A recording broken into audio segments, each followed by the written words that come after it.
जय हिंद दोस्तों, स्वागत है आप सभी का आपके अपने परिवार द लॉजिकल साइंस में। मैं हूं आलोक सिंह आतीश और आज के इस वीडियो सेशन में हम लोग डिस्कस करने वाले हैं आरआरबी अपडेटेड साइंस एमसीक्यू के दूसरे क्लास की। जी हाँ दोस्तों, इससे पीछे के वीडियो सेशन में हम लोगों ने आरआरबी अपडेटेड साइंस एमसीक्यू का पहला क्लास देखा था, जहां पे हम लोग ग्रुप डी 2022 में जो साइंस क्वेश्चन पूछे गए हैं उसको डिस्कस कर रहे थे। दोस्तों आज के इस वीडियो सेशन में भी हम लोग ग्रुप डी 2022 के दूसरे शिफ्ट में जो क्वेश्चन पूछे गए हैं उसकी चर्चा करेंगे। और साथ ही आपकी जानकारी के लिए बताना चाहूंगा कि आज के इस सेशन का जो भी क्वेश्चन है उसका पीडीएफ आपको कहां मिलेगा, ये हमारे टेलीग्राम ग्रुप से मिल जाएगा, जिसका लिंक इस वीडियो के नीचे डिस्क्रिप्शन में दिया हुआ है, आप वहां से जाकर के ले सकते हैं। बहरहाल आइए अपने सेशन की शुरुआत करते हैं और चलते हैं पहले क्वेश्चन की तरफ। मेरे मित्र, आपका जो पहला क्वेश्चन है आज के इस सेशन का, क्वेश्चन नंबर 1, ध्यान दीजिएगा क्या पूछा जा रहा है आपसे।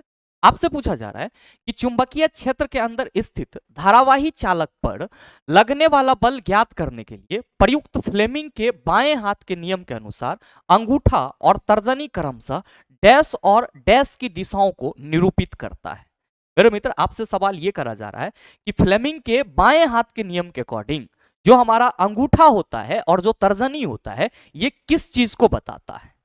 आपको मैंने फ्लेमिंग लेफ्ट हैंड रूल और राइट हैंड रूल दोनों बताया है सर इसी चैनल पे, और अगर आप अभी तक उस वीडियो को नहीं देख पाए हैं तो सर प्लेलिस्ट में अवेलेबल होगा, आप जाकर के देख सकते हैं। मेरे मित्र, फ्लेमिंग लेफ्ट हैंड रूल या फिर राइट हैंड रूल को समझने से पहले आप अपने हाथ के 3 उंगली को, आप किसी और उंगली को पहचाने ना पहचाने, लेकिन इस 3 उंगली को जरूर याद रखिएगा। पहला चीज तो आप सभी ध्यान में रखेंगे चेला जी कि अंगूठा तो हमारे दोनों हाथ में है, अंगूठा के जस्ट बगल में जो उंगली है इसको तर्जनी बोला जाएगा, और इसके बाद का उंगली क्या कहलाएगा, मध्यमा कहलाएगा। मेरे मित्रों, 2 उंगली के बीच में जो आपका उंगली है उसको मध्यमा बोलते हैं, उसके जस्ट सटा हुआ उंगली ये वाला इसको तर्जनी, और इसको क्या बोला जाता है, अंगूठा बोला जाता है। ध्यान में रखिएगा कि फ्लेमिंग के बामहस्त नियम के अकॉर्डिंग अगर हम अपने बाएं हाथ को इस तरह से रखें कि तीनों उंगली के बीच में समान कोण बन रहा हो, यानी कि 90 डिग्री का एंगल बन रहा हो, तो जो अंगूठा है वो किसको बताएगा, अंगूठा किसको बताएगा चला, आप सभी याद रखना सर, बल को बताएगा। किसको बताएगा, बल को बताएगा। ये जो आपका तर्जनी है ये किसको बताएगा, चुंबकीय क्षेत्र को बताएगा। किसको बताएगा सर, चुंबकीय क्षेत्र को बताएगा। और सर ये जो आपका मध्यमा है ये किसको बताएगा, विद्युत धारा को बताएगा। मेरे मित्र, अगर आप सभी इसको एक डायग्राम के माध्यम से देखने की कोशिश करेंगे तो ध्यान में रखिएगा कि यहां पे ये आपका अंगूठा है और ये अंगूठा किसको बताएगा, तो आप सभी ध्यान में रखना सर ये ऐसे होता है, ये अंगूठा जो है ये बल के डायरेक्शन को बताएगा। किसको बताएगा, बल के डायरेक्शन को बताएगा। जबकि ये जो आपका तर्जनी है ये किसको बताएगा सर, चुंबकीय क्षेत्र को बताएगा। और साथ ही जो आपका मध्यमा है ये किसको बताएगा, आप कहेंगे विद्युत धारा को बताएगा। किसको बताएगा सर, विद्युत धारा को बताएगा। मेरे मित्र ध्यान में रखेंगे, बल को अगर हम एफ से रिप्रेजेंट करें, चुंबकीय क्षेत्र को हम लोग किससे रिप्रेजेंट करें सर, एम फॉर आप समझ जाना कि मैग्नेटिक फील्ड की बात की जा रही है, तो आप क्या कहेंगे, विद्युत धारा को आई से सर रिप्रेजेंट कर दीजिए। मेरे मित्र ध्यान में रखेंगे कि विद्युत क्षेत्र को हम लोग बी से भी रिप्रेजेंट करते हैं, तो आप कह सकते हैं एफ बी आई अंगूठा बल को बताएगा, तर्जनी किसको बताएगा, चुंबकीय क्षेत्र को, मध्यमा विद्युत धारा को। क्वेश्चन क्या करा जा रहा है कि बाएं हाथ के नियम के अनुसार अंगूठा और तर्जनी, आप कहेंगे अंगूठा बल को बताएगा और तर्जनी चुंबकीय क्षेत्र को, तो मेरे मित्र आप क्या कहेंगे सर, क्रमशः अंगूठा यहां पे बल को बताएगा और जो आपका चुंबकीय क्षेत्र है वो कौन बताएगा, आप कहेंगे सर चुंबकीय क्षेत्र की दिशा जो है वो तर्जनी के द्वारा बताया जाएगा। मतलब साफ है कि जो क्वेश्चन करा जा रहा है उसका आंसर क्या होना चाहिए, बल और चुंबकीय क्षेत्र होना चाहिए। देख लीजिए आपके किस ऑप्शन में है, आप कहेंगे पहले ऑप्शन में धारा और क्षेत्र है, गलत हो जाएगा चला। दूसरे ऑप्शन में चुंबकीय क्षेत्र और बल है, सही आंसर ऑप्शन नंबर बी हो जाएगा। अब यहाँ पे तीसरे में आपका क्या है सर, बल और चुंबकीय क्षेत्र। अच्छा चला जी ध्यान दीजिएगा, क्रमशः बोला गया है, तो चूंकि ऑप्शन बी में भी चुंबकीय क्षेत्र और बल है और ऑप्शन सी में भी बल और चुंबकीय क्षेत्र है, क्रमशः में बल पहले होगा और चुंबकीय क्षेत्र आपका बाद में होगा, क्योंकि अंगूठा और तर्जनी क्रमशः। तो मेरे मित्र ये बी जो है ये आपसे भी गलती हो सकती है, क्योंकि याद रहेगा बल और चुंबकीय क्षेत्र, लेकिन ऑप्शन देख लेना, क्योंकि क्वेश्चन में क्रमशः कहा जा रहा है, तो हम लोग कहेंगे सर क्रमशः में हमारा ऑप्शन नंबर सी क्या है, सही आंसर है। मेरे मित्र ध्यान देंगे, अगर हम लोग बात करेंगे किसकी, फ्लेमिंग के दक्षिण हस्त नियम की, तो आपको यहां पे इस डायग्राम पे चर्चा करना होगा। आपको यहां पे इस डायग्राम पे चला जी चर्चा करना होगा। ये आप सभी देख पा रहे होंगे, ये क्या है आपका फ्लेमिंग का दक्षिण हस्त नियम है। क्या है, फ्लेमिंग का दक्षिण हस्त नियम है। दक्षिण हस्त में भी सर यही 3 उंगली आएगा, अंगूठा तर्जनी मध्यमा। बस याद रखेंगे कि मध्यमा यहां में प्रेरित धारा को बताएगी, मध्यमा दक्षिण हस्त नियम में क्या बताएगी? प्रेरित धारा, इंड्यूस्ड करंट को बताएगी। जबकि जो आपका तर्जनी है ये किसको बताएगी? सर ये तर्जनी है, ये तर्जनी किसको बताएगी? चुंबकीय क्षेत्र को बताएगी। और जो आपका अंगूठा है ये किसको बताएगी? सर चालक के गति को, यानी कि मोशन ऑफ कंडक्टर को बताएगी। किसको बताएगी? मोशन ऑफ कंडक्टर को बताएगी। तो आप सभी याद रखना, फ्लेमिंग का दक्षिण हस्त नियम में जो हमारा मध्यमा है ये किसको बताएगी? इंड्यूस्ड करंट को। जो हमारा तर्जनी है ये किसको बताएगी? चुंबकीय क्षेत्र को। जो अंगूठा है ये किसको बताएगी? चालक की गति को। तो मेरे मित्र, अगर आपको फ्लेमिंग लेफ्ट हैंड रूल और राइट हैंड रूल से सवाल पूछे जाएंगे तो मेरे ख्याल से ये दो डायग्राम आपके माइंड में है तो सवाल को सॉल्व करने में आपको कोई दिक्कत नहीं होगी। उम्मीद करते हैं समझ पाए होंगे। आइए बात करते हैं अगले क्वेश्चन की। अगला क्वेश्चन, क्वेश्चन नंबर 2 देखिएगा सर, कि निम्नलिखित में से कौन सा भाग पौधे में गैसीय विनिमय में सहायक होता है? मेरे मित्र, पौधे में गैसियस एक्सचेंज के लिए कौन सा पार्ट होता है ये चीज आपको बताना है। आप कहेंगे sir when we discuss about the leaf of a plant, जब हम लोग किसी भी प्लांट के पत्ती को डिस्कस करते हैं तो हम सभी क्या कहते हैं कि सर पत्ती में छोटे छोटे स्मॉल पोर्स होते हैं जिसको हम लोग क्या कहते हैं? रंध्र, यानी कि इंग्लिश में इसी को क्या बोला जाता है? एस्टोमाटा। और प्लांट के द्वारा जो गैस का एक्सचेंज होता है या गैसियस एक्सचेंज होता है वो किसके थ्रू होता है? सर एस्टोमाटा यानी कि रंध्र के थ्रू होता है। मेरे मित्र सही आंसर क्या हो जाएगा? ऑप्शन नंबर डी हो जाएगा। ध्यान दीजिएगा कि रंध्र से न सिर्फ प्लांट के द्वारा गैसियस एक्सचेंज की जाती है बल्कि प्लांट में जो वाष्पोत्सर्जन की प्रक्रिया होती है उसमें भी एस्टोमाटा का बहुत ही बड़ा रोल होता है। आपके मन में आएगा कि sir what are the structure of stomata? तो बहुत सारे मित्र तो जान रहे होंगे, बहुत सारे मित्र नहीं जान रहे होंगे। तो जो मित्र नहीं जान रहे हैं वो ध्यान दीजिएगा कि अगर हम लोग एस्टोमाटा के संरचना की बात करते हैं तो सर ये आपका जो लीफ है इसमें आपको ये जो गोल संरचना, छोटी छोटी संरचना, महीन कण दिखाई पड़ेगी। एक्चुअली आप उसको जब माइक्रोस्कोप के सहारा से देखोगे तो वो कुछ आपको इस तरह से दिखाई पड़ेगी। ध्यान में आप ये रखिएगा कि जो हमारा एस्टोमाटा होता है उसमें अगर ये वाला पोर्शन जो आप देख रहे हैं, ये वाला पोर्शन अगर बीच में गैप है तो इसको हम लोग क्या कहते हैं? ओपेंड एस्टोमाटा कहते हैं। क्या कहते हैं? Opened stomata. और मेरे मित्र ये जो आप देख रहे हो कि एस्टोमाटा यहाँ पे क्लोज है, तो ध्यान में रखना कि ये जो क्लोज है तो इससे क्या निकलती है? सर O2 और H2O मिलती है और इसको क्या बोला जाता है? क्लोज एस्टोमाटा कहा जाता है। मेरे मित्र रंध्र प्लांट में गैसियस एक्सचेंज करते हैं, बट आपको मालूम है कि प्लांट ऑक्सीजन हम लोगों को देती है और साथ में कार्बन डाइऑक्साइड वो यूज करती है। तो सवाल ये है कि सर प्लांट कब कार्बन डाइऑक्साइड लेती है और कब हम लोगों के लिए ऑक्सीजन प्रोवाइड करती है? तो मेरे मित्र ध्यान में रखेंगे कि जब एस्टोमाटा ओपन होता है तब ये कार्बन डाइऑक्साइड को इनटेक करता है, अपने अंदर लेता है। जब एस्टोमाटा ओपन होता है तो कार्बन डाइऑक्साइड को ये अपने अंदर लेता है और जब एस्टोमाटा क्लोज होता है तो सर उस वक्त ऑक्सीजन और H2O बाहर निकलता है। ये दो चीज आप ध्यान में रखेंगे। ओपेंड एस्टोमाटा के थ्रू प्लांट हमारे इन्वायरमेंट से कार्बन डाइऑक्साइड को लेता है और जब एस्टोमाटा क्लोज हो जाता है तो प्लांट के थ्रू हमारे इन्वायरमेंट में क्या छोड़ा जाता है? सर ऑक्सीजन और साथ ही ट्रांसपिरेशन के रूप में वाटर का निष्कासन होता है। मेरे ख्याल से एस्टोमाटा क्या है आप सभी समझ पाए होंगे। ध्यान में रखिएगा कि यहाँ पे है रक्षक कोशिका। मेरे मित्र इसको हम लोग गार्ड सेल कहते हैं, जो कि कहां पाया जाता है? एस्टोमाटा में पाया जाता है। केंद्रक क्या होगा आप सभी ध्यान में रखना। केंद्रक कोशिका के जो न्यूक्लियस होते हैं उसको हम लोग केंद्रक के रूप में भी यहाँ पे डिफाइन करते हैं। कोशिका झिल्ली, सर इसी को हम लोग क्या कहते हैं? Cell membrane. और आप लोग बहुत अच्छे से इसको समझ रहे होंगे। आइए अगला क्वेश्चन डिस्कस करते हैं। बहुत ही सरल सा सवाल कि इनमें से कौन से विद्युत मोटर के आर्मेचर के भाग हैं? मृदु और कोर, कुंडली, चुंबक। 1 और 3 दोनों, केवल 2, केवल 1 और 2 दोनों। क्या होगा इसका आंसर? मेरे मित्र आप सबों को मालूम है कि अगर हम लोग विद्युत मोटर की बात करते हैं, इलेक्ट्रिकल मोटर की बात करते हैं, तो आप सभी कहते हैं कि सर मोटर इलेक्ट्रिसिटी से चलेगा, that's why they convert electrical energy into mechanical energy. Motor विद्युत ऊर्जा को यांत्रिक ऊर्जा में परिवर्तित करती है। और मोटर में क्या होता है? तो सर आर्मेचर लगा हुआ रहता है। और मेरे मित्र आप सभी ध्यान में रखना कि आर्मेचर जस्ट लाइक अ कुंडली की तरह है। इस पे नरम लोहा पे क्या किया जाता है? सर जो चालक होते हैं उसको लपेट दिया जाता है। और अगर आप इसके संरचना की बात करेंगे मेरे मित्र, तो आप सभी ध्यान में रखना कि जो आपको आर्मेचर की संरचना दिखाई पड़ेगी वो आपको कुछ इस तरीके से दिखाई पड़ेगी। आर्मेचर की संरचना आपको कुछ इस तरीके का दिखाई पड़ेगा। बस आपको यह चीज ध्यान में रखना है कि जो ये वाली संरचनाएं आप देख रहे हैं ना चिल्ला जी, ये वाली संरचनाएं जो आप देख रहे हैं इसी को क्या बोला जाता है? सर आर्मेचर बोला जाता है। क्या बोला जाता है? आर्मेचर बोला जाता है। और मेरे मित्र आप सभी ध्यान में रखना कि इसमें मृदु कोर होते हैं, क्योंकि अगर हमको कुंडली बनाना है तो हम क्या करेंगे? सर सॉफ्ट आयरन का इस्तेमाल करेंगे। तो मृदु कोर तो होते हैं, साथ में क्या होता है सर, कुंडली भी होता है। लेकिन मेरे मित्र ये आर्मेचर जो आप देख रहे हैं कि ये दो चुंबक, एक यहाँ पे नॉर्थ पोल लिखा हुआ मिल रहा होगा और एक साउथ पोल। तो मोटर में ये आर्मेचर नॉर्थ पोल और साउथ पोल, चाहे ये परमानेंट मैग्नेट हो या हमारा क्या हो सर, मतलब टेम्पररी मैग्नेट हो, इसके बीच में आर्मेचर रखा जाता है और पावर का सप्लाई यहां से किया जाता है। तो मेरे मित्र आर्मेचर का हिस्सा तो सिर्फ और सिर्फ ये कुंडली होगा ना, और सॉफ्ट आयरन होगा जिसपे कि वो तार लपेटा हुआ होगा, बाकी मोटर का ना हिस्सा होगा। आप कहेंगे बिल्कुल, और चला जी यही आपसे सवाल पूछा जा रहा है कि इनमें से कौन से विद्युत मोटर के आर्मेचर के भाग है, मृदु और कोर, कुंडली, चुंबक। आप क्या कहेंगे sir, magnet is not a part of armature, it is a part of motor, that's why our answer is 1 and 2। देख लीजिए किस ऑप्शन में है, आप कहेंगे सर ऑप्शन नंबर डी में है 1 और 2। तो बिल्कुल हमारे इस क्वेश्चन का सही आंसर क्या होगा, ऑप्शन नंबर डी हो जाएगा। मेरे मित्र ध्यान में रखेंगे कि इस आर्मेचर में जो करंट फ्लो होती है वो यहां से होती है पावर सोर्स।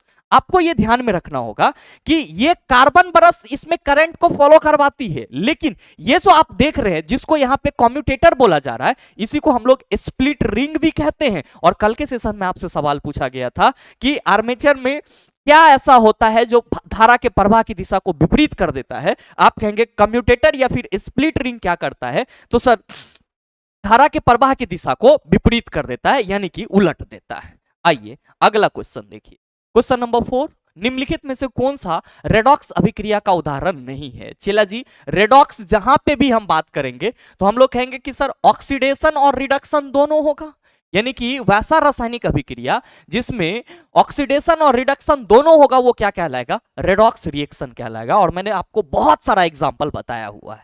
आप क्या कहेंगे कि sir we are discussing about zinc oxide reacted with carbon and they form zinc and carbon monoxide. हम यहां पे ये कह सकते हैं कि सर जिंक ऑक्साइड से ऑक्सीजन निकल के कार्बन के साथ जुट गया तो कार्बन ऑक्सीकृत हो गया, जबकि जिंक ऑक्साइड क्या हो गया, अपकृत हो गया सर, या अपचयित हो गया।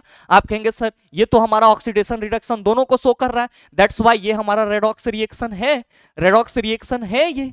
हम बात करेंगे मैग्नीज ऑक्साइड और 4HCl जब रिएक्ट करता है तो MnCl2 मैग्नीज क्लोराइड 2H2 और Cl2 बना लेता है। चला जी यहां पे भी मैग्नीज ऑक्साइड से ऑक्सीजन निकल रहा है और हाइड्रोजन के साथ जुड़ करके क्लोरीन को अलग कर दे रहा है। आप कहेंगे सर यहां पे भी ऑक्सीजन हट रहा है, जुट रहा है, मतलब रिडक्शन तो सर यहां पे भी हो रहा है, ऑक्सीडेशन यहां पे भी हो रहा है, that's why they are also belongs to the redox reaction. इसीलिए ये क्या होंगे सर, ये भी रेडॉक्स रिएक्शन होंगे। But in the case of third statement हम क्या देख रहे हैं कि सर सोडियम ऑक्सीजन के साथ रिएक्ट करके सोडियम ऑक्साइड बना रहा है, तो हम यहां पे सिर्फ कहेंगे कि सर ऑक्सीडेशन हो रहा है। क्या हो रहा है, ऑक्सीडेशन हो रहा है। मेरे मित्र ऑक्सीडेशन हो या रिडक्शन, पार्ट तो रेडॉक्स का ही। आप कहेंगे बिल्कुल, तो 1 2 3 ये तीनों हमारा रेडॉक्स अभिक्रिया के अंतर्गत आ जाता है। But when we discuss about the statement 4 then we all are saying that sir here the reaction between silver nitrate and sodium chloride.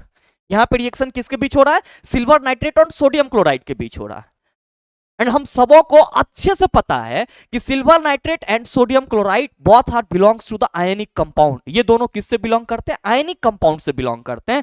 That's why silver possess positive ion, silver possess positive ion, sir nitrate क्या possess करेगा, negative ion. यहां पे sodium possess positive ion, chlorine possess negative ion.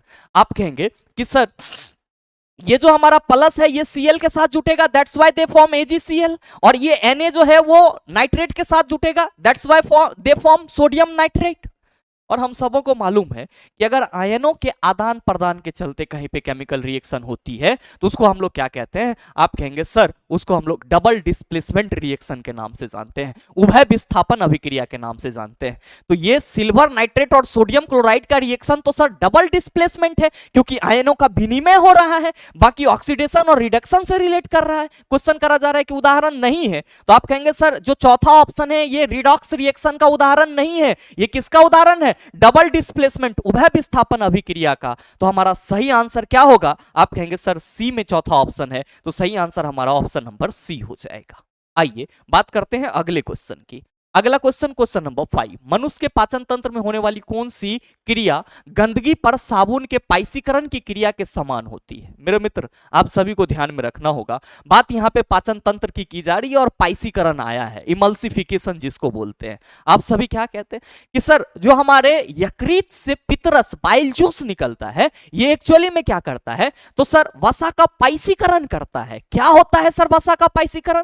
तो sir वसा के बड़े अणु को छोटे छोटे अणु में तोड़ देना या फिर वसा के बड़े मॉलिक्यूल्स को छोटे छोटे अणुओं में तब्दील कर देना क्या कहलाता है सर? इमल्सिफिकेशन ऑफ फैट, यानी कि वसा का पाइसीकरण कहलाता है। और सेम प्रोसेस कहां पे होती है सर? तो सर जब गंदगी आपका साबुन पे होता है तो आपको कुछ ऐसा ही सीन देखने को मिलता है। तो आपसे सवाल करा जा रहा है कि पितरस द्वारा क्षारीय माध्यम प्रदान किया जाना, मेरे मित्र कहेंगे ये कारण नहीं है, क्योंकि क्वेश्चन करा जा रहा है कि पाचन तंत्र में होने वाली कौन सी क्रिया गंदगी पर साबुन के पाइसीकरण की क्रिया के समान होती है। तो हम कहेंगे पितरस सर क्षारीय माध्यम तो प्रोवाइड करता है, लेकिन पाइसीकरण तो ये सर वसा के अणुओं को तोड़ के करता है। मेरे मित्र दूसरा ऑप्शन है, पित्त लवणों द्वारा बड़ी वसा गोलिकाओं को छोटी गोलिकाओं में विघटित किया जाता है। सर यही हमारा सही आंसर है। आप कहेंगे सर नीचे पितरस एंजाइम द्वारा स्टार्च के पाचन में सहायता करता है, सर कोई जरूरी नहीं है। पितरस द्वारा अम्लीय माध्यम प्रदान किया जाता है, बिल्कुल गलत है। पितरस के द्वारा क्षारीय माध्यम प्रदान किया जाता है, क्योंकि बाइल जूस की नेचर क्या होती है सर? बेसिक होती है। मेरे मित्र आप सभी ध्यान में रखना कि ये जो बाइल जूस आपके लीवर से निकलता है ये संचयित कहां पे होता है? गोल ब्लैडर, जिसको हम लोग क्या कहते हैं? पित्ताशय कहते हैं। और मेरे मित्र आपके भोजन के पाचन में पितरस का होना बहुत ही जरूरी है, क्योंकि जब भोजन आमाशय में पहुंचती है तो सर वो अम्लीय हो जाती है, लेकिन वो अम्लीय भोजन को क्षारीय कौन बनाता है? सर यही बाइल जूस, ताकि इस पे जो अग्नाशयी रस होते हैं वो आसानी से काम कर पाए। मेरे ख्याल से समझ पाए होंगे। आइए अगला क्वेश्चन देखते हैं, क्वेश्चन नंबर 6। बड़ा ही सरल सा सवाल चला, लेकिन फिर भी बहुत सारे मित्र यहां पे कंफ्यूज होंगे और मुझे मालूम है बहुत सारे मित्रों ने गलत जवाब दिया होगा। सवाल करा जा रहा है कि दिए गए परिपथ में 4 ओम प्रतिरोध के टर्मिनलों के बीच विभव ज्ञात कीजिए। मेरे मित्र यहां पे ये पात गलत लिख दिया गया है, विभव ज्ञात कीजिए, आप सिंपल समझ लीजिए। ध्यान दीजिएगा डायग्राम पे 4 ओम और 6 ओम के 2 प्रतिरोध है, दोनों श्रेणी क्रम में जुड़े हुए हैं। क्या कहोगे सर आप कहोगे कि सर दोनों से सेम करंट फ्लो होगी, बट ये जो 4 ओम वाला प्रतिरोध है इसका विभवांतर V1 होगा और ये जो 6 ओम वाला प्रतिरोध है इसका विभवांतर V2 होगा। और मेरे मित्र आपसे ये पूछा जा रहा है कि 4 ओम प्रतिरोध के टर्मिनलों के बीच विभव क्या होगा? V1 equal to what? आप कहेंगे सर हम इसको सॉल्व कैसे करेंगे? मेरे मित्र ध्यान देंगे कि आपको इस परिपथ में कितना विभवांतर दिया जा रहा है सर? 5 वोल्ट दिया जा रहा है और दोनों से समान धारा बह रही है। आप क्या कहेंगे? Sir first of all we calculate the magnitude of current which are follows from this circuit. पहले हमको करंट का परिमाण कैलकुलेट करना होगा कि इस सर्किट से कितना बह रहा है। आप कहेंगे सर ये तो बहुत आसान है, क्योंकि दोनों प्रतिरोध समांतर क्रम में जुड़े हुए हैं, दैट्स वाई हम लोग यहाँ पे टोटल प्रतिरोध क्या कहेंगे सर? 4 + 6 ओम, यानी कि ये हो गया हमारा 10 ओम। इसमें कितना विभवांतर दिया गया है सर बैटरी से? Sir 5 volt. हम लोग को मालूम है V = IR होता है सर, I = क्या हो जाएगा? V/R हो जाएगा। V कितना है चेला? 5। R कितना है सर? टोटल तो 10 ओम है, तो सर 5 × 5 5 × 10, ये कितना हो गया गुरुजी? 0.5, सॉरी ओम नहीं होगा चेला, 0.5 एम्पियर। मतलब ये हुआ कि जो आपका सर्किट है इससे चेला जी धारा कितना बह रहा है? धारा आपका 0.5 एम्पियर बह रहा है। कितना बह रहा है? 0.5 एम्पियर। अब ध्यान देना कि 4 ओम के प्रतिरोध से भी इतना ही धारा बहेगा और 6 ओम के प्रतिरोध से भी इतना ही धारा बहेगा। चेला जी जब इस दोनों प्रतिरोध से समान धारा बहेगा तो दोनों प्रतिरोध में धारा हमको मिल गया है, प्रतिरोध का मान दिया हुआ है, तो दोनों के लिए अलग अलग विभवांतर नहीं निकाल सकते? आप कहेंगे बिल्कुल सर V = IR, यहां पे तो आपने लिखा है, और यहां पे अगर हम V1 की बात करेंगे तो हम लोग सिंपल कहेंगे कि सर V = IR, I हमारा 0.5 है, R हमारा कितना है सर? 4। ये कितना हो जाएगा?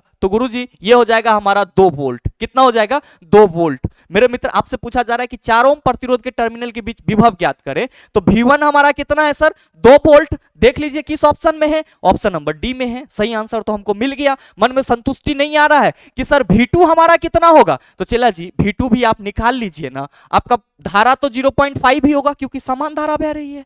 आप कहेंगे प्रतिरोध सर 6, ये कितना हो जाएगा? आप कहेंगे सर मल्टीप्लाई करेंगे तो 3.0। टोटल इससे विभवांतर 5 वोल्ट बह रहा था, जिसमें से 4 ओम के प्रतिरोध में से 2 वोल्ट का विभवांतर बह रहा है, जबकि 6 ओम के प्रतिरोध से 3 3 वोल्ट का विभवांतर प्रवाहित हो रहा है, या 6 ओम का जो प्रतिरोध है उसके दोनों सिरों के बीच में 3 वोल्ट विभवांतर है। आप कहेंगे चलो सर ये चीज हमें समझ में आ गई, तो सर अगला क्वेश्चन देख लीजिए। क्या कहा जा रहा है कि जब शुष्क बुझे हुए चूने का क्लोरीनीकरण होता है तो मुख्य उत्पाद के रूप में डैश बनेगा, एसिटिक अम्ल। आप कहेंगे सर इसका फॉर्मूला तो हमको मालूम है, CH3COOH होता है।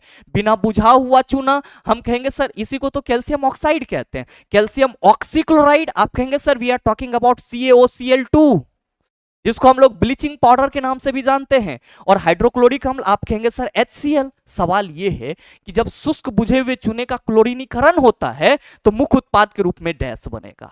आप कहेंगे कि सर ये क्लोरीनीकरण का मतलब क्या हुआ? मतलब हुआ सर क्लोरीन अगर मिलाया जाए। आप कहेंगे सर शुष्क बुझा हुआ चूना के साथ, इसका मतलब क्या हुआ?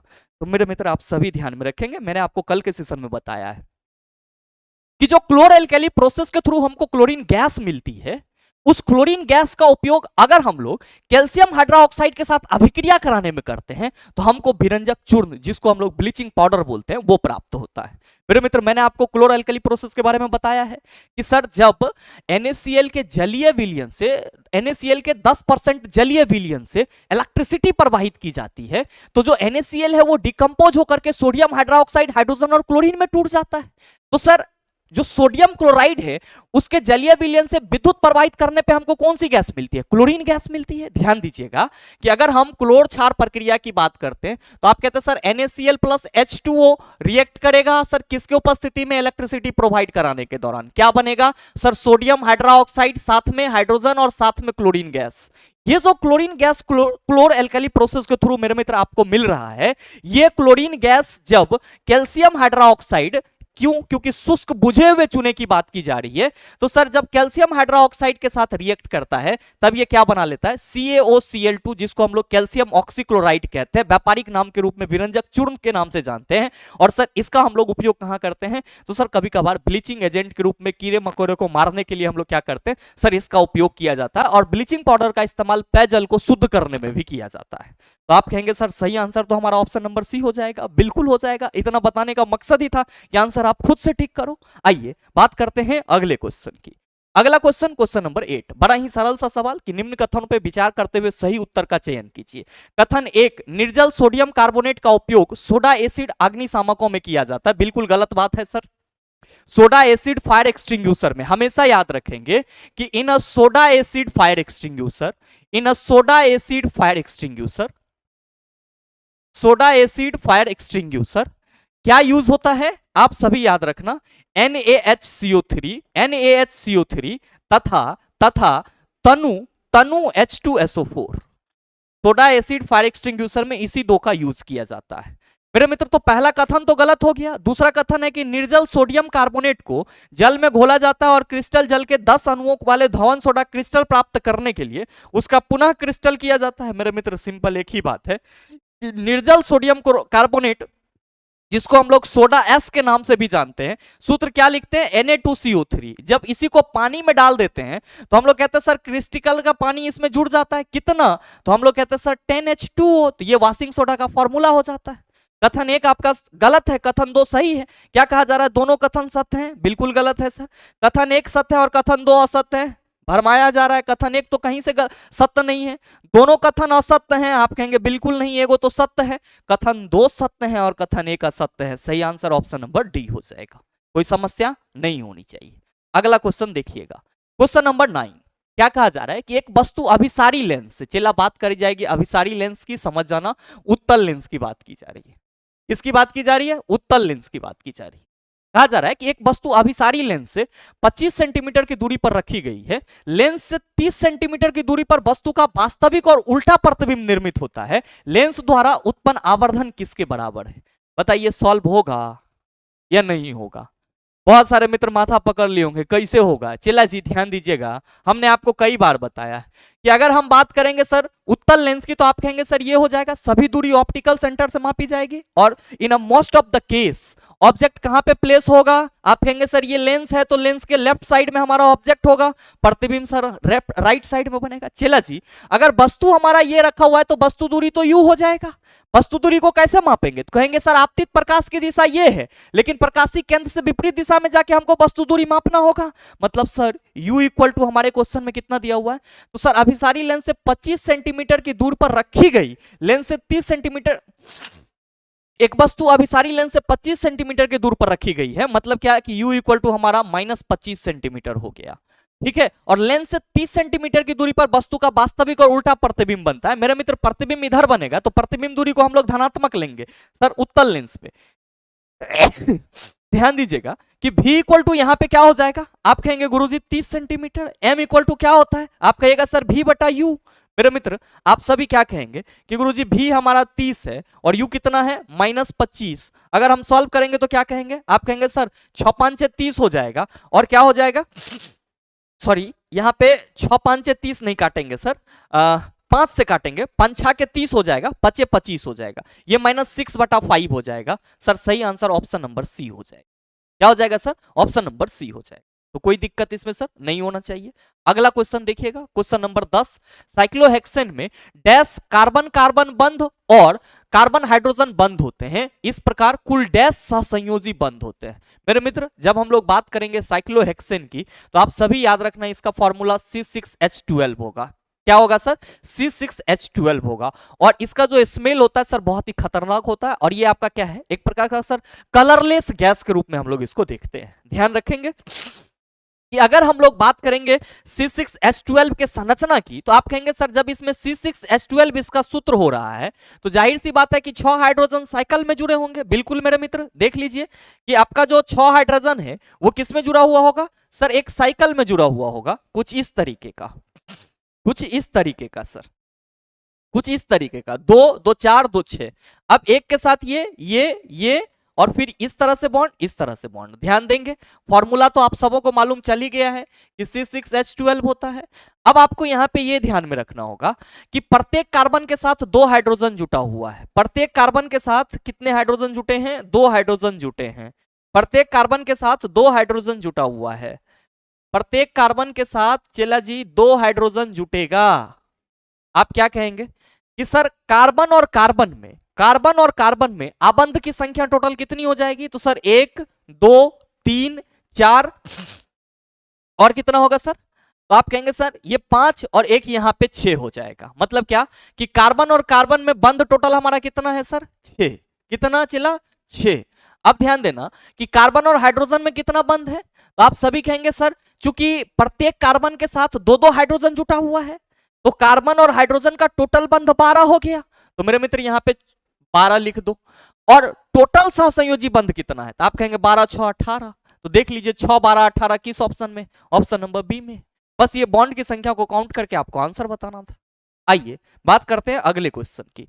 अगला क्वेश्चन, क्वेश्चन नंबर 11, निम्नांकित चित्र में आपतित किरण और निर्गत किरण को क्रमशः किसके द्वारा दर्शाया गया है, CD और AB, BC और CD, AB और BC और AB और CD। मेरे मित्र ध्यान में रखेंगे कि अगर हम लोग बात करते हैं किसी प्रिज्म से अपवर्तन की तो हम लोग कहते हैं सर प्रिज्म के रूप में हम लोग कुछ इस तरह से एक ट्रायंगल ले लेते हैं और क्या कहते हैं कि सर अगर इसमें प्रकाश की किरण इस तरह से जाएगी तो सर ये कुछ इस तरह से अपवर्तित हो जाएगी।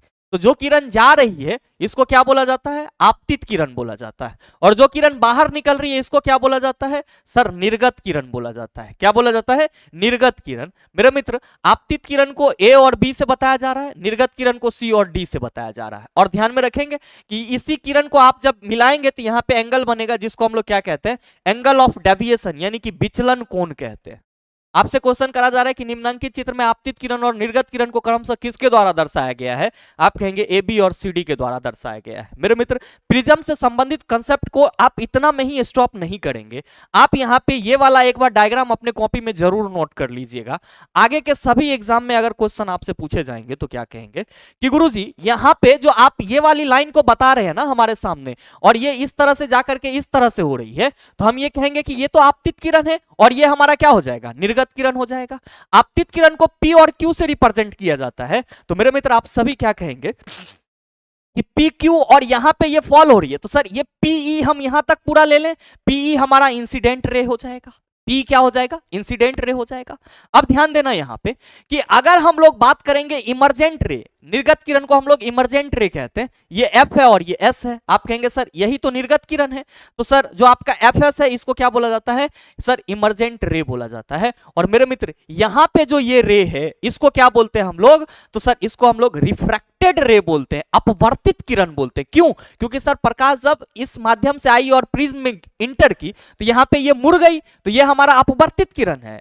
प्रिज्म पे जो प्रकाश की किरण गिरेगी वो आपतित किरण, जैसे ही प्रिज्म के अंदर जाएगी तो सर अपवर्तित होगी, वो अपवर्तित किरण, और जब वो बाहर निकलेगी तो वो क्या होगी? सर बाहर निकल गई मतलब निर्गत हो गई, निर्गत किरण होगा। तो ईएफ आपका क्या है? ईएफ आपका रिफ्रैक्टेड रे है। और मेरे मित्र ध्यान में रखेंगे कि ये वाला जो आप एंगल देख रहे हैं इसको क्या बोला जाता है? सर प्रिज्म का कोण बोला जाता है, प्रिज्म का कोण बोला जाता है। और ध्यान में रखेंगे कि प्रिज्म का कोण क्या होता है? सर बराबर होता है। जनरली हम लोग समबाहु त्रिभुज का इस्तेमाल करते हैं, 60 डिग्री की बात करते हैं। नेक्स्ट, आपतन कोण जहां पे गिरेगी सर वहां पे तो हम अभिलंब खींच सकते हैं, यहां पे जो कोण बनेगा उसको एंगल ऑफ इंसिडेंस बोला जाएगा। अब यहां पे जो एंगल बनेगा वो क्या होगा? हमारा एंगल ऑफ रिफ्रैक्शन होगा। और मेरे मित्र अगर हम यहां के एंगल की बात करेंगे तो आप कहेंगे एंगल ऑफ इमरजेंस। और मेरे मित्र आपका आपतित किरण और निर्गत किरण के मिलाने से जो एंगल यहां पे बन रही है ये क्या कहलाएगा? एंगल ऑफ डेविएशन कहलाएगा। तो ये डायग्राम आप जरूर बना लेना सर अपने कॉपी में, मैं ये आपको यहां पे मिटा दे रहा हूं ताकि आपको फ्रेश सारी चीजें नजर आए। उम्मीद करते हैं समझ पाए होंगे। आइए बात करते हैं अगले क्वेश्चन की। अगला क्वेश्चन नंबर 12 की इनमें से क्या अलैंगिक प्रजनन का उदाहरण नहीं है? विखंडन, ग्राफ्टिंग, द्विविभाजन, मुकुलन। आप कहेंगे सर विखंडन अलैंगिक प्रजनन का उदाहरण है, लेकिन ग्राफ्टिंग का तो नाम हम लोग सुने ही नहीं है। मेरे मित्र ग्राफ्टिंग जनरली क्या होता है कि जब किसी बॉडी में किसी चीज को हमको ट्रांसप्लांट करना होता है तो हम लोग डोनर एरिया से कुछ चीजें उठाते हैं जिसको हम लोग जड़ के रूप में, ग्राफ्ट के रूप में बोलते हैं, और उसको फिर क्या करते हैं? ट्रांसप्लांट करते हैं। तो जो ग्राफ्टिंग है सर वो अलैंगिक प्रजनन का विधि नहीं है। ये क्या है सर? ट्रांसप्लांटेशन मेथड में आपका रूट हो जाता है जिस चीज को हमें ट्रांसप्लांट करना होता है। बाकी binary fission, budding, spore formation, fragmentation आप सभी समझ रहे हैं। That's all are the types of asexual reproduction. ये सभी के सभी किसके टाइप है? तो सर अलैंगिक प्रजनन के एग्जाम्पल है। नेक्स्ट क्वेश्चन नंबर 13 कि एक गोलीय दर्पण के ध्रुव और वक्रता केंद्र के बीच की दूरी, इसकी फोकस दूरी f के पदों में डैश के बराबर है। 2f, f/4, f/2। बहुत सारे मित्र f/2 कर दिए होंगे, f/4 सोच रहे होंगे, क्वेश्चन को पढ़िए नहीं रहे होंगे। चला जी, क्वेश्चन करा जा रहा है कि एक गोलीय दर्पण के ध्रुव, मेरे मित्र मान लीजिए कि ये आपका दर्पण है तो ये इसका ध्रुव होगा, ये इसका फोकस पॉइंट, और ये क्या होगा? वक्रता केंद्र होगा। मेरे मित्र P से C आपकी वक्रता त्रिज्या भी तो होती है, और गोलीय दर्पण की जो वक्रता त्रिज्या होती है वो फोकस दूरी का दोगुना होता है, और गोलीय दर्पण की फोकस दूरी वक्रता त्रिज्या की आधी होती है। क्वेश्चन करा जा रहा है कि गोलीय दर्पण के ध्रुव और वक्रता केंद्र के बीच की दूरी, इसकी फोकस दूरी f के पदों में क्या होगी? आप कहेंगे सर P से लेके f तक की दूरी क्या होगी? सर फोकस दूरी कहलाएगी। और f से लेके C तक की दूरी क्या कहलाएगी? सर फोकस दूरी कहलाएगी। हम कहेंगे सर 2f के बराबर होगी। एक f ये, एक f ये, मतलब सही आंसर ऑप्शन नंबर ए हो जाएगा। आइए अगला सवाल देखिए। क्वेश्चन नंबर 14, कार्बन के इलेक्ट्रॉनिक विन्यास में शामिल कोषों की कुल संख्या कितनी है? कार्बन का चला जी एटॉमिक नंबर 6 होता है, एटॉमिक मास 12 होता है। पहला कक्षा में 2 इलेक्ट्रॉन, दूसरा में 4, 2 ही कक्षा होगा, और इसकी संयोजी इलेक्ट्रॉन 4 होगी, संयोजकता भी 4 होगी। सही आंसर क्या होगा? आप कहेंगे सर पूछा जा रहा है कार्बन के इलेक्ट्रॉनिक विन्यास में शामिल कोषों की कुल संख्या कितनी है? हम कहेंगे सर 2 है, कोई दिक्कत नहीं होना चाहिए। आइए सर अगला सवाल, क्वेश्चन नंबर 15, एक गोलीय दर्पण के फोकस और वक्रता केंद्र के बीच की दूरी वक्रता त्रिज्या r के पदों में डैश के बराबर होती है। बहुत ही सरल सा क्वेश्चन है लेकिन आपको उलझाएगा। मेरे मित्र ध्यान देंगे कि हम अगर गोलीय दर्पण की फिर से बात करेंगे तो आप कहेंगे सर ये ध्रुव होगा, ये हमारा फोकस और ये वक्रता केंद्र होगा। क्या कहा जा रहा है कि एक गोलीय दर्पण के फोकस और वक्रता केंद्र के बीच की दूरी, फोकस और वक्रता केंद्र के बीच की दूरी, ये और यहां तक की दूरी जो है वो वक्रता त्रिज्या r के पदों में डैश के बराबर होगी। आप कहेंगे सर P से F तक की दूरी F, और अभी जस्ट आपने यहां पे बताया कि सर F से C तक की दूरी भी F ही होती है। मेरे मित्र जब हम ये कहते हैं कि सर फोकस जो है वो वक्रता त्रिज्या की आधी होती है तो हम लोग ये नहीं कह सकते हैं वक्रता त्रिज्या फोकस दूरी की दोगुनी होती है। आप कहेंगे बिल्कुल कह सकते हैं। तो मेरे मित्र यहां पे आपसे क्या सवाल करा जा रहा है कि एक गोलीय दर्पण के फोकस और वक्रता केंद्र की बीच की दूरी वक्रता त्रिज्या r के पदों में क्या होगी, मतलब ये वाला जो आपका दूरी है ये क्या होगा। आप कहेंगे सर ये जो है ये हमारा f इक्वल टू आर बटा टू ही ना होगा, क्या है, तो वक्रता केंद्र और फोकस के बीच की दूरी उतनी ही होगी जितना ध्रुव और फोकस के बीच की दूरी है।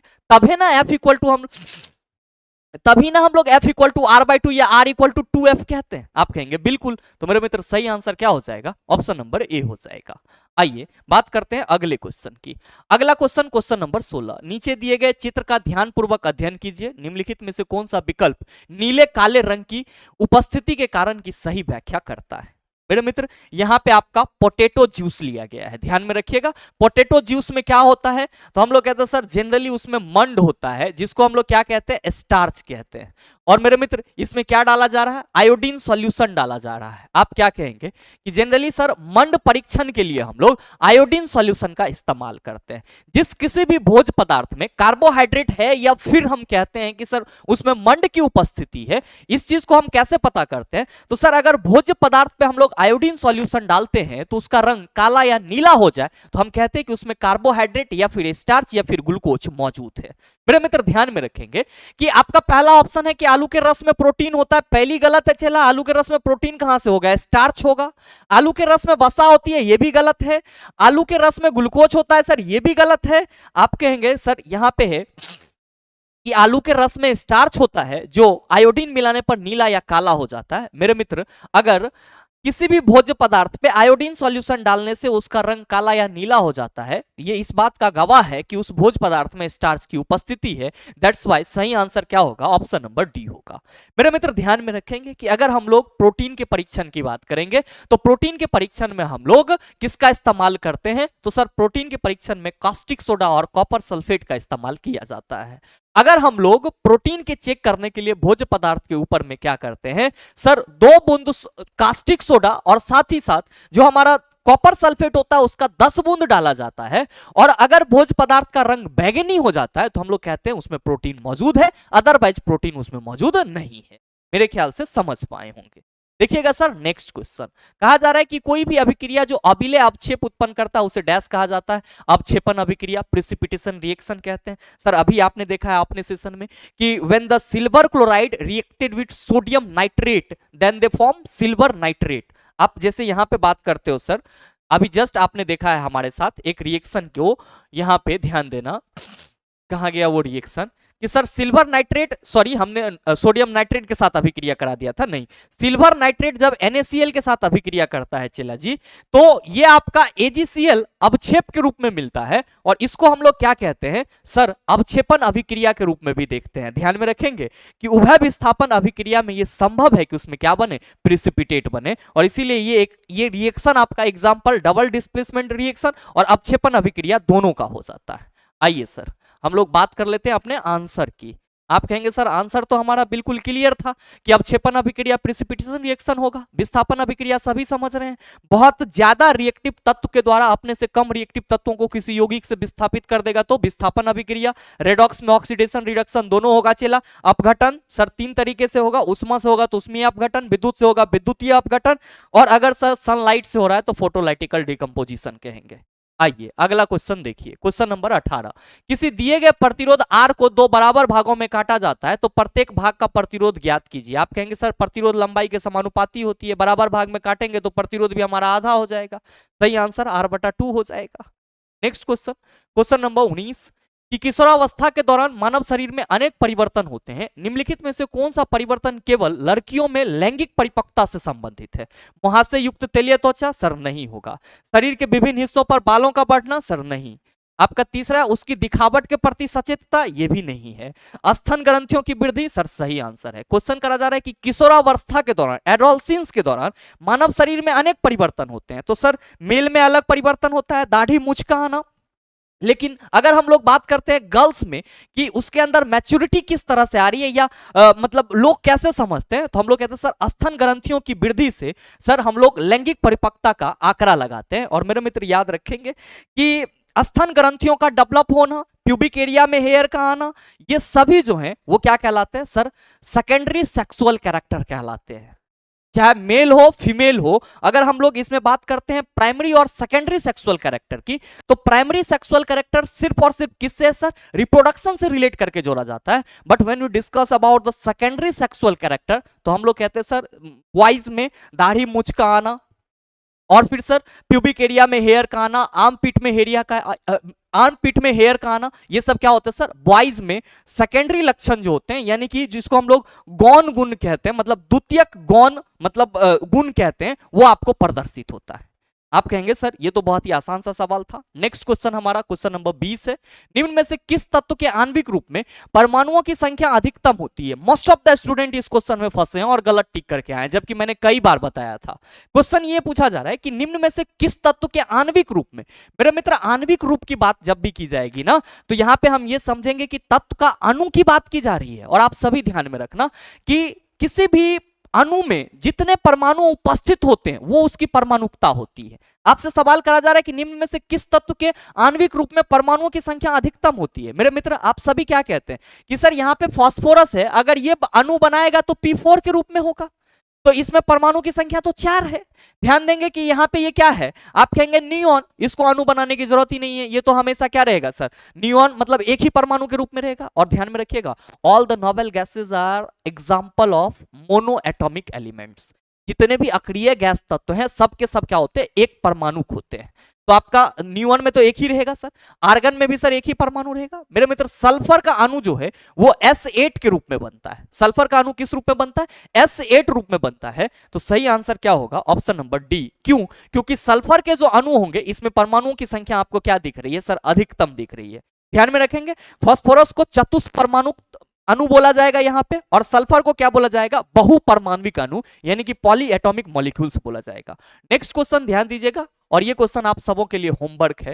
मेरे मित्र आपसे सवाल करा जा रहा है कि किस जीवाणु की उपस्थिति जल प्रदूषण का सूचक है। E coli, coliform, salmonella typhi, mycobacterium tuberculosis, vibrio cholera.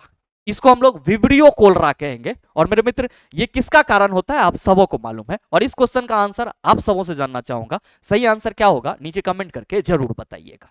और साथ ही मेरे मित्र अगर आप में से कोई भी मित्र आगामी एएलपी एंड टेक्नीशियन के लिए कमर कस चुके हैं और आपको लगता है कि मुझे एक बार साइंस को बेसिक से लेकर के एडवांस लेवल तक एनसीईआरटी पैटर्न के अकॉर्डिंग करना चाहिए, तो आप सभी का स्वागत रहेगा हमारे ALP and technician combo batch में। मेरे मित्र इस बैच में आपको सीबीटी 1 और सीबीटी 2 दोनों के लिए साइंस पढ़ाई जाएगी। सीबीटी 1 में जो लाइफ साइंस पूछे जाते हैं, फिजिक्स, केमिस्ट्री, बायोलॉजी, पहले आपको वो कंप्लीट कराया जाएगा। सीबीटी 2 में जो basic science and engineering drawing 40 number के आते हैं, लास्ट में आपको वो करवाया जाएगा। ध्यान में रखिएगा कि इस कोर्स में आपको क्या मिलेंगे सर, 2 साल की वैलिडिटी मिलेगी, रिकॉर्डेड क्लासेज रहेंगे ताकि आपका टाइम बचे, आप कभी भी क्लासेज को आसानी से एक्सेस कर पाओ। थ्योरी प्लस न्यूमेरिकल, क्योंकि अगर हम एएलपी एंड टेक्नीशियन की बात करेंगे सिर्फ थ्योरी पढ़ लेंगे, न्यूमेरिकल नहीं पढ़ेंगे तो सर बहुत ज्यादा प्रॉब्लम होगा, यानी कि लफड़ा हो जाएगा सर। तो थ्योरी प्लस न्यूमेरिकल दोनों करवाया जाएगा। चैप्टर वाइज पीडीएफ आपको लास्ट टाइम में रिवीजन के लिए प्रोवाइड किया जाएगा, और साथ ही पीवाईक्यू ई बुक भी रहेगा। मेरे मित्र अगर आप सभी इस बैच से संबंधित किसी और तरह की अन्य जानकारी चाहते हैं तो हमारे दिए गए नंबर पे आप संपर्क कर सकते हैं या इस पे व्हाट्सएप कर सकते हैं। मुझे उम्मीद है कि यहां तक के सभी क्वेश्चन को आप आसानी से समझ पाए होंगे, और अब अगर आपको इस टाइप का प्रश्न दोबारा दे दिया जाए तो आप उसका जवाब भी आसानी से दे सकते हैं। साथ ही उम्मीद करते हैं ये वीडियो आपको अच्छा लगा होगा। अगर आपको वीडियो अच्छा लगा तो वीडियो को लाइक कीजिएगा, ज्यादा से ज्यादा शेयर कीजिएगा, और हाँ अगर आप चैनल पे नए हैं तो सब्सक्राइब करके बेल आइकन दबा लीजिएगा ताकि इस तरह के एग्जाम रेलेवेंट वीडियो का नोटिफिकेशन सबसे पहले आपके पास पहुंचे और आप उसको सबसे पहले देख पाओ। मिलते हैं फिर अगले वीडियो सेशन में, तब तक के लिए best of luck, thank you, have a nice day.